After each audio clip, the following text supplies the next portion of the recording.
you recently at the Down Under Championship, so Yeah. with those guys and stuff like that. So when you got there, what was their expectations of you creating content for that competition?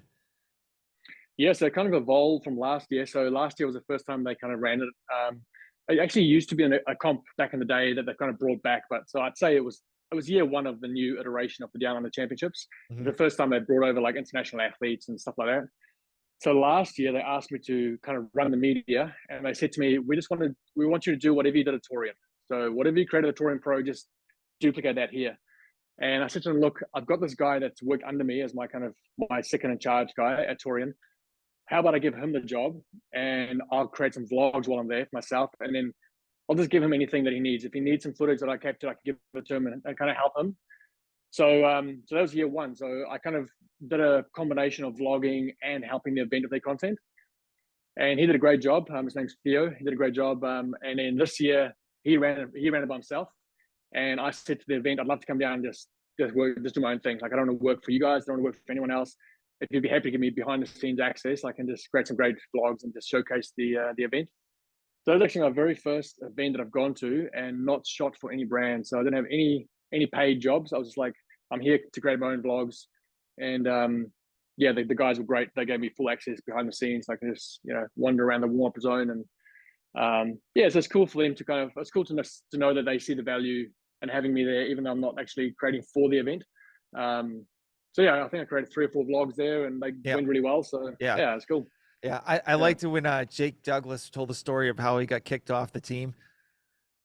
yeah, The video, yeah. That's so been a bit of that was pretty funny. And then like obviously the Noah Olson was like in between the ski erg and he's like, "Did you see my elf ears?" I thought that was pretty funny. So, but yeah, so totally. so what was it like having like all those American athletes and other athletes from like different countries coming in for a competition like this? And then obviously they know you, so what were you like? What was your expectations for talking to them and kind of vice versa?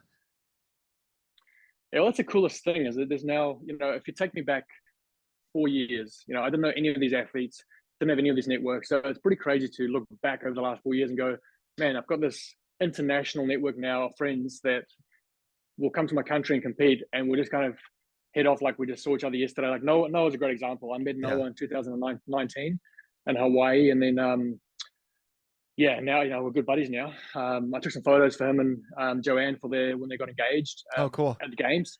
Yeah, he asked me to say, hey, I've got some rings and I want you to take some photos of me and Joanne by it's by the water. So it's cool to have those things happen. Yeah, I mean it's awesome for us in Australia. We're so isolated over here. It feels like sometimes because I really miss out on the bigger CrossFit experience as such. So it's really cool to have the Americans come over and get in the mix. And they seem to love it. They really embrace all the Aussie things. I think with the girls, Danny Spiegel's team on the last workout, they all had these oversized shirts on, and they had like Australian animals. I think Danny wore like a kangaroo, and then Jesse wore like a koala, and it's really cool how they kind of embrace the Aussie experience while they're here and really get into it. That's cool. Yeah, it's That's cool. cool. Yeah. Yeah. So what athlete that you thought you kind of knew, but then you actually met him in person, like totally changed your perspective on them? Ooh. Um, sheesh. Trying to think.